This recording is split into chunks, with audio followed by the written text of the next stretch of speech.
Assalamualaikum warahmatullahi wabarakatuh. Halo sahabat cerita kita di manapun Anda berada.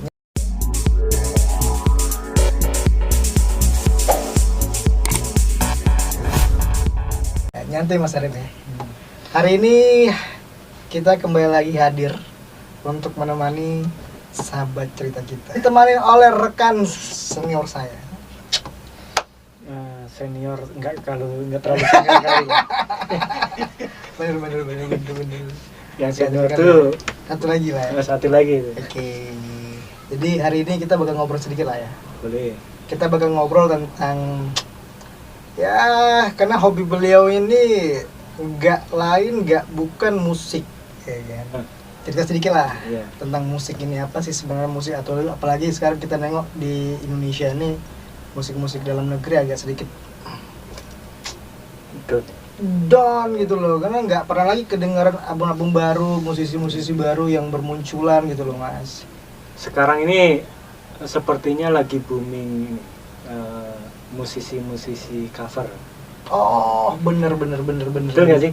Bener, apalagi kalau di Jogja tuh ya, Trisula tuh ya. Trisula. Apa sih namanya? Apa sih tri-tri gitu ya? Triswaka. Trisula sebarang nih ngomongnya nih. Idola tuh tetangga gue. Iya. Bener sih. Jadi dengan boomingnya cover ini juga akhirnya banyak remaja-remaja anak muda itu lagi ini nih semangatnya untuk belajar musik. Benar sih. Jadi lagi baru mulai belajar gitar. Benar. Terus kemudian kalau udah bisa sedikit langsung bikin konten video gitu ya. Cover lagu. Seperti itu sih kalau saya lihat dengan perkembangan saat ini ya. Jadi mereka nggak kalau zaman dulu tuh ada label ya kan. Iya. Mereka bikin musik terus jual ke label. Sekarang kan dipermudah ya. Ya, dengan adanya zaman sekarang ini ya. YouTube ya khususnya. Ya, jadi akhirnya muncullah musisi-musisi indie. Artinya indie itu ya. Independen, merdeka. Oh, independen. Ya. Benar. Artinya mereka dia membuat karya itu tidak di bawah label apapun. Dia mandiri gitu. Independen ya. Jadi karya mereka ya tanpa adanya sponsor segala macam. Terus disetir untuk harus dengan aliran ini harus seperti ini musiknya enggak. Dia memang murni itu karya mereka, terus itulah jiwa mereka gitu. Padahal yang namanya musisi itu berkarya apa adanya. Berkarya ya harus dari jiwanya. Sesuai dengan jiwa. Kalau nggak gitu ya ibaratnya Mas Cerindra nggak suka makan bakso, dipaksa makan bakso. Nah, mau nggak mau setelan ya. Walaupun nggak nyangkut lah. Nggak sesuai dengan niat gitu ya. Yang paling tidak kalau saya sendiri main musik itu ya saya mainkan apa aja musik, nggak peduli aliran apapun, yang penting saya suka. Oh benar. Gitu. Penting di diri sendiri lah ya. Diri sendiri dulu seneng. Iya sih. Baru orang lain ya, gitu. Penikmatnya kalau agak ekstrim sih, penikmat tuh terserah mau seneng mau enggak, yang penting bermain dulu ya. Sekarang kebanyakan orang ya memainkan musik lagi hitnya apa sih sekarang? Ya, lagi trennya apa sih? Bener sih. Tapi gini loh Mas, dengan adanya sekarang musik instan ya, indie ya, orang instan itu ya. Mereka nggak konsisten kalau saya bilang sih. Kenapa pula? Ya, kenapa? Kalau dulu kan kalau kita punya label gitu kan, mereka dibikin CD kan, ada album pertama, album kedua, album ketiga dan seterusnya kan gitu. Ada yang monitoring gitu kan. Tapi kalau indie ini kan sesuai mood. Lagi senang bikin karya ini, gue upload ke YouTube, gue upload ke Instagram. Jangan salah, ada musisi indie yang memang konsisten. Dia. Benar sih.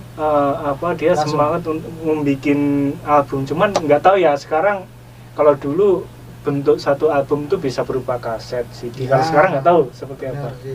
Iya sih, benar sih. Kalau dulu kan kaset, CD gitu kan. Tapi memang nggak semuanya seperti itu. Ada yang musisi indie yang betul-betul konsisten di situ. Salah satu sekarang yang sangat saya seneng ya dengerin itu Iksan Skuter, pernah dengar? Iksan Skuter. Nah, nanti dengerin. Dia musisi indie ya, musisi indie, Iya. lagu-lagu ya. Cover juga atau gimana? Bukan, dia berkarya sendiri. Oh, dengan lagu-lagu dia sendiri. Ya, dengan lagu dia sendiri. Hmm. Terus aliran musiknya itu folk itu musik rakyat. Ya, kurang Folk lebih. Ya. musik rakyat. Kurang lebih seperti musiknya Iwan Fals, Ebit G. Ade, Belum Doel Sumbang. belum pernah dengar loh. Nanti ya awal musik itu dinikmati di Indonesia kan pasca kemerdekaan itu ya. Iya, benar. Sekitar tahun 60-an muncullah grup band contoh Plus Plus. Dari zaman-zaman dulu ya. Apa namanya? Deloitte, Pambes ya, seperti itu. Nah, zaman itu musik itu ya masih susah untuk didengerin gitu, untuk dikonsumsi untuk masyarakat dipasarkan gitu ya, benar. karena hasil karya mereka itu di di set dalam satu piringan hitam waktu itu. Iya, piring hitam, benar. Itu sangat mahal. Iya sih. Orang nggak semua orang bisa beli ya. Semua orang kaya pastinya yang bisa sih. beli. Masih benar-benar Nah, kemudian jadi saat itu karena mahalnya kaset itulah. piringan hitam tuh orang lebih mendengarkan musik tuh hanya lewat radio. Iya, benar. Tahu sendiri zaman itu orang punya radio mungkin satu kampung satu ya. Radio, televisi segala macam. Apalagi kalau mau mendengarkan siaran lagu luar negeri itu bisa mungkin sebulan sekali itu. Baru saya dengar. Nah, musisi Indonesia saat itu untuk misalkan mau ngulik-ngulik lagu Beatles misalnya ya. Dia harus sebulan sekali tuh dengerin radio itu. Iya. Iya gitu. Saking susahnya susah zaman dulu kan dengerin gitu. Jadi ya akhirnya ya apa adanya lah dia istilahnya meniru lagu Beatles tuh ya seperti sedengar dia. Jadi ngulik-ngulik itu dia sambil dengar tuh sebelum sekali dia bisa resapi. Iya betul. Gitu. Nah, beda zaman sekarang. Yes, udah 24 jam bisa kita dengar ya. Ulang-ulang tuh. Iya, benar sih. Jadi tapi herannya musisi waktu itu lebih hebat dari zaman sekarang. Saya setuju tuh Mas. Kenapa musisi zaman dulu itu asal karya mereka tuh lagunya tuh lebih cepat kena di hati. Iya. Ya kan? Lebih cepat kita nikmati daripada sekarang. Sekarang mungkin sekali dengar udah besok lupa. Tapi kalau dulu sampai sekarang masih ingat. Kemudian setelah era piringan hitam itu muncullah kaset pita. Benar. Satu kaset pita bisa dijangkau kan? Ya. Jadi akhirnya musisi bisa tenar meledak dari situ karena dengan kaset orang bisa menjangkau beli, bisa ada yang ratusan ribu kopi, bahkan ada jutaan kopi kan gitu. Akhirnya kan bisa kita kenal grup-grup band lama seperti nanti di-recycle ulang lah lagu mereka tuh dibikin dengan kaset itu lah. Mungkin ya. Nah terus satu kan kita kenal grup band era 90-an seperti Suami, Kantata, kemudian God Bless, terus ada Slang, Gong 2000, Dewa, dari kaset itu akhirnya masyarakat kecil pun bisa menikmati selain dari nonton TV, dengar radio kan gitu. Tapi itu bagi saya yang masih dulu sekolah SMP kan, itu ya juga masih susah untuk beli kaset yang satu hanya sekitar 6 sampai 10 ribuan. Nah, tapi akhirnya masalah muncul di dunia musik itu setelah setelah orang mengenal atau bisa membaca. Iya, di copy ya, dibaca ya. Kadang-kadang rugi ya buat rugi. Kenapa? Karena dalam satu peluncuran album itu bisa biayanya bisa ratusan juta, bisa hampir setengah M. Ini salah satu cerita dari musisi yang pernah membuat album itu. Karena proses pembuatan album itu kan melibatkan banyak musisi, banyak musisi segala macam, pemain band. Iya, benar. arranger yang penata musik Musiknya, itu, belum- sound engineer, Iya, benar. belum sewa studio. Benar. Terus kemudian setelah jadi bisa jadi album itu nanti Promosi lagi promosi ke kemana-mana label, kan iya, gitu benar kan. sih, benar. Mempromosikan lagu dari kota ke kota itu kan biayanya besar. Nah, tiba-tiba dibaca orang. Iya sih. Nah, kalau dibaca itu berarti kan orang membeli yang KW.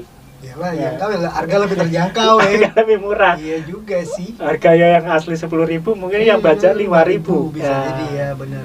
Makanya orang ibaratnya udah keluar modal banyak tapi nggak panen. Iya sih, musisi-musisi dulu cerita banyak gitu ya. Nah, iya, makanya jangan heran kalau musisi-musisi itu banyak yang ngobat, yang Ya, ngedrug segala macam itu lah ya. karena wujud Stres itu ya. ya kekecewaan mereka gitu. Benar sih. Karena sudah mengeluarkan modal begitu Ya, banyak, iya dong. tiba-tiba dengan seenaknya gitu ya. Orang mengcopy, menjual dengan harga murah, ternyata hasil mereka yang perjuangan mereka tuh nggak ada hasil jadinya. Iya, makanya Saya setuju tuh. ya itulah satu sisi musisi yang orang awam itu kadang menilai, wah musisi itu narkoba yang ini berarti jiwanya nggak bagus. Ya di hal yang nggak kita tahu seperti itu. Iya, mungkin Masalahnya. kecewa mereka, mereka frustasi. Memang capek sih. Ya kalau susah namanya memang bener untuk jangankan untuk menjadi musisi yang besar, untuk kita dikenal orang aja susah. Prosesnya panjang ya, perjuangan luar biasa gitu ya. Itu. Iya sih, makanya sih musisi itu nggak salah kalau dia bikin hak cipta segala macam, itu dia kasih bikin pembayar hak itu, mungkin karena itu Iya, supaya itu nggak pentingnya, diular gitu ya. pentingnya. Bener sih. Makanya musisi itu harapannya ya dari karya mereka itu nantinya mereka dapat royalti dari penjualan. Iya benar. Penjualan kaset ya, apa gitu. Bener. Kalau kaset tidak laku ya royaltinya nggak dapat. Makanya banyak musisi khususnya pencipta lagu itu lebih buruk nasibnya daripada penyanyinya. Gitu. Penciptanya ya? Penciptanya lebih ngenes lah. Iya sih. Tapi kalau pencipta lagu itu bisa sekaligus bisa menyanyikannya.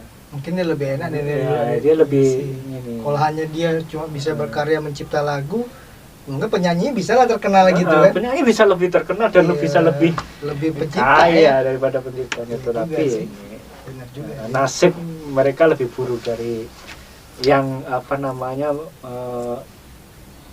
membawa karya ciptanya gitu. Maka kalau berita-berita kita lihat itu musisi-musisi sering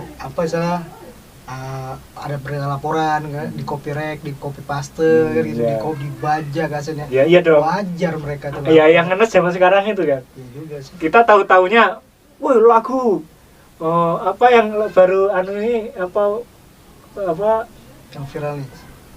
Permadani terbang itu.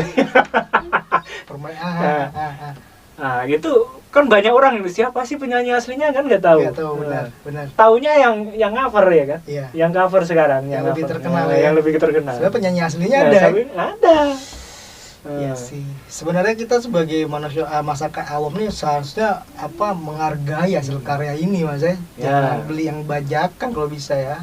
Terus kecuali kalau si cover itu dia mendapatkan banyak penghasilan dari situ, harusnya dia bagi dong hasil lah ya, bener sih bagi hasil ke musisi penciptanya, karena wajar gitu loh, karena suatu karya itu nggak ada ternilai nggak harga sebenarnya. Jangan pula Mansur ya kan makan surah.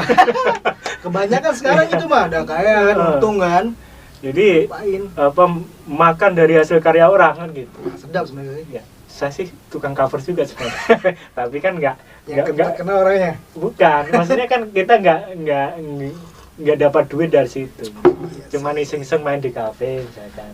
Tapi kan itu ada kenikmatan tersendiri lah gitu. Iya, karena kita cover itu karena saking ngidolain si penciptanya, bukan karena saking cari makan dari situ enggak. Tapi kalau musik-musik kayak di YouTube misalnya gitu ya, di YouTube, di Facebook gitu, dia ngambil cover dari lagu-lagu orang lah gitu, dari lagu-lagu yang sudah terkenal gitu. Itu si via covernya itu sebenarnya pakai bayar nggak sih ke pemilik lagu itu? Itu yang nggak tahu. Iya, apa? Karena kalau di YouTube itu kan sekarang berjamur itu kan, cover lagu ini gitu kan. Aku rasa tapi ini mungkin misalkan untuk perfilman gitu. Iya benar. Kalau perfilman jelas tuh, ini harus izin. Ya, contoh musisi-musisi dia bikin acara tribut siapalah, tribut God Bless kah atau tribut apa, dia izin dulu tuh. Ya kan? Jadi setelah apa itu yang paling era pembajakan itu yang paling parah setelah keluar era CD. Iya, CD. Setelah kaset itu kan muncul VCD, karena CD itu. Lebih gampang sih proses kerjanya daripada kaset kalau saya bilang sih. Jadi ya itu akhirnya ya banyak musisi yang nggak berduit akhirnya. Drone apa? Nah setelah apa era VCD dibajak-bajak, dulu muncullah era ringback tune. Ringback tune ya. Musisi berharap dari situ orang pakai apa nada dering ya. Ada bayaran ya gitu. Yang pertama kali latih apa? Coba tes. Saya masih ingat tuh. Yang ini. Itu lagunya kalau nggak salah lagu Pampers itu.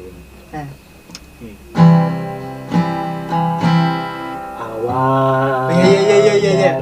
Paling gampang dulu ya. Cinta. Ya ini paling gampang nih, dasar-dasar banget kuncinya.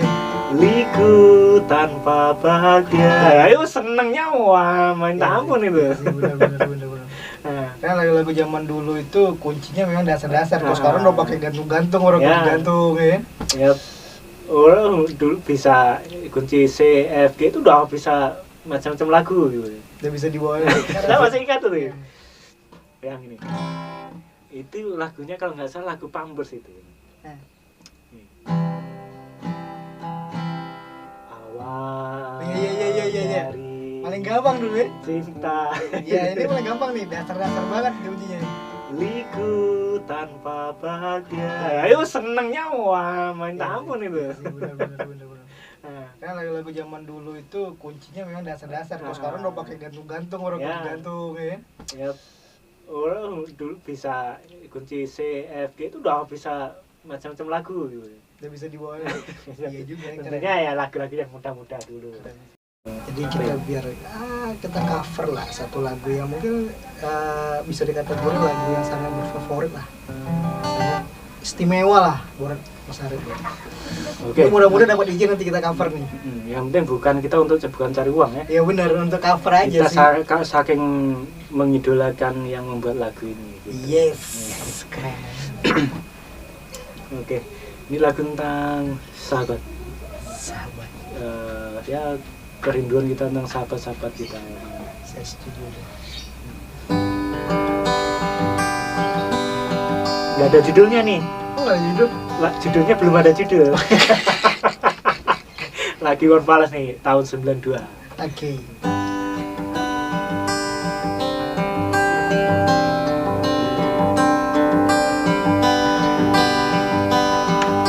Pernah kita sama-sama susah, terperangkap di dingin malam, terjerumus dalam lubang jalanan, digilas kaki sang waktu yang sombong, terjerat mimpi yang indah, lelah.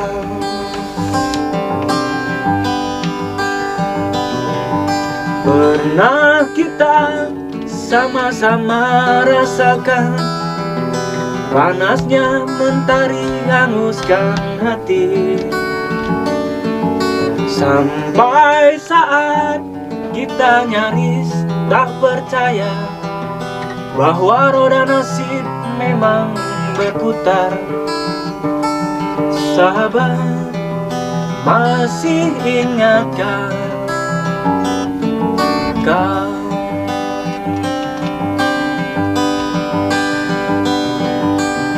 Sementara hari terus berganti, engkau pergi dengan dendam membara di hati. Cukup lama aku jalan sendiri, tanpa teman yang sanggup mengerti. Hingga saat kita jumpa hari ini, tajamnya matamu tikam jiwaku. Kau tampar, bangkitkan aku, sobat.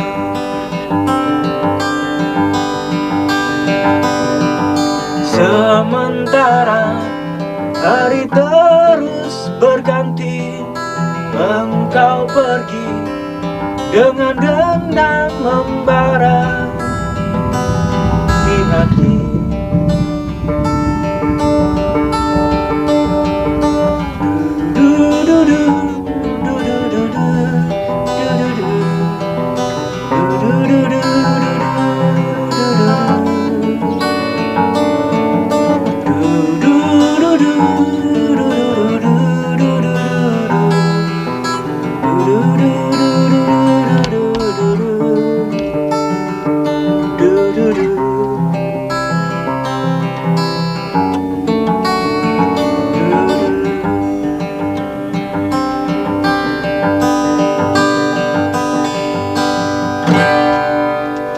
Kita itulah satu buah lagu yang mungkin lagu itu bisa membawa apa ya, sebagai lagu inilah ya, lagu terfavorit gitu ya.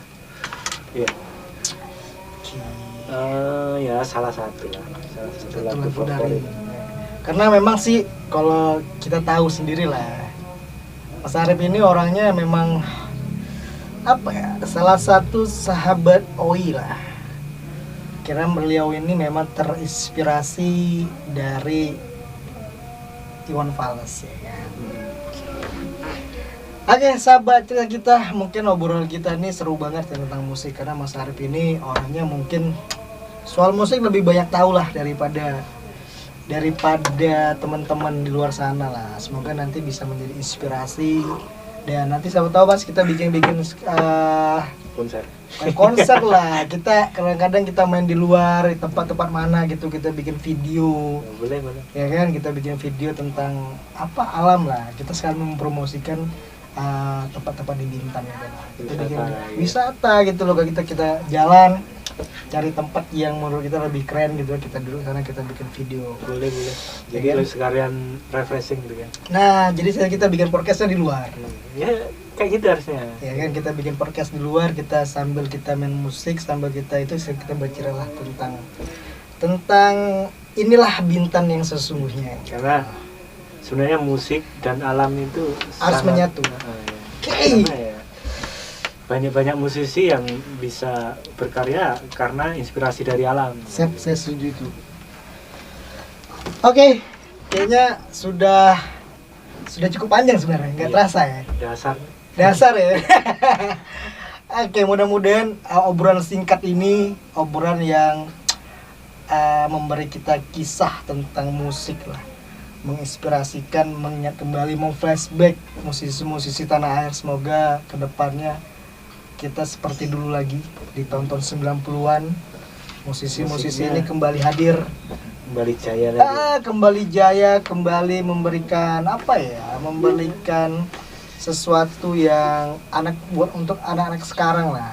Ya, kita bisa lihat lagi lah musisi-musisi idola kita ini manggung lagi. Nah bener kan, walaupun sudah kemarin Mas, saya nggak sengaja, kemarin kan saya juga pernah lewat beliau nih, istrinya sedang merayakan ulang tahun. Jadi coba komen ikut di program beliau di live-nya Facebook gitu kan. Jadi sempat tuh ada respon balik gitu loh. Oh, kayaknya thank you banget ya untuk salam-salam dari Bintan. Oh, dengan senang hati tuh direspon gitu kan. Yeah. Istrinya ulang tahun, kebetulan istrinya dari Bang Iwan Fals ini. Kena dia ulang tahun, dia dibikin live tuh. Jadi banyak tuh, jadi dipilih berapa yang komen gitu kan, dipilih nanti siapa terus yang di video call. Waduh, berharap nih kan, berharap semoga sudah gua komen nih Mbak, Ibu selamat ulang tahun segala macam buat keluarga gini tetep bengi lah ya. Tapi belum rezeki. Nggak rezeki Mas, karena ribuan, bener ribuan itu pemilih yang mengirimkan doa tuh kan. Sempat saya ditelepon karena sempat dibikin nih sahabat kita, sahabat Owi dari Bintan gitu kan. Memang dibalas gitu, tapi nggak ditelepon lah karena belum rezeki kan. Kalau ditelepon juga mau ngomong apa ya? Keren sih. Itu apa? Saya lihat di tahu. Ya kan? Waktu dia live tuh kan. Saya nggak udah lewat lah itu. Rekam sering ulang lah ya. Jadi pas kebetulan lah dulu di studio kan. Tapi beliau kok ramah. Saya pernah SMS dulu zamannya SMS itu dibalas. Bener ya. Memang sih keluarga beliau adik beranak tuh memang ramah. Wah, luar biasa lah ramahnya lah. Mudah-mudahan lah untuk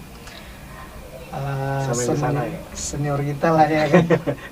Mohon minta tunjuk ajar gitu kan tentang berkarya lewat musik ini. Oke, Mas Arif, ada pesan yang pingin disampaikan untuk sahabat-sahabat kita di luar sana tentang musik ini, tentang berkarya, tentang soal musik ini? Ya, cuman ini aja ya. Kalau pengen jadi musisi ya kita harus belajar berkarya. Untuk sekarang cover sih nggak apa-apa. Ya sih. Tapi kalau mau belajar musisi betulan kita harus belajar berkarya ya. Sejelek apapun karya kita, soalnya harus berani lah. Harus berani. Benar sih. Ya tapi bagi yang pemula terus pokoknya ya harus semangat. Jangan terkendala karena alat, karena zaman sekarang peralatan sangat mudah didapat. Benar sih. Dengan rental, sewa segala macam. Kalau enggak boleh pinjam tetangga. Yang penting intinya berkarya dulu ya. Iya. Kita berkarya dulu nanti kedepannya urusan lain lah ya. Oke, keren sih sebenarnya. Dan harapan kita di sini semoga nanti anak-anak Bintan nih khususnya, ya kan, semakin bisa lebih berkarya untuk mempromosikan Bintan agar tidak ketinggalan dengan kota-kota lain. Muncul lagi musisi-musisi seperti cerita kita. Sepertinya obrolan singkat ini harus kita akhiri di sini, dan semoga nanti ada waktu kita ngobrol lagi, kita cerita lagi di program berikutnya, di musik-musik berikutnya. Iya, siap. Oke. Akhir kata dari kami berdua, mohon pamit undur dan sekali lagi thank you banget. Assalamualaikum warahmatullahi wabarakatuh. Waalaikumsalam warahmatullahi wabarakatuh. Cerita kita. Dadah.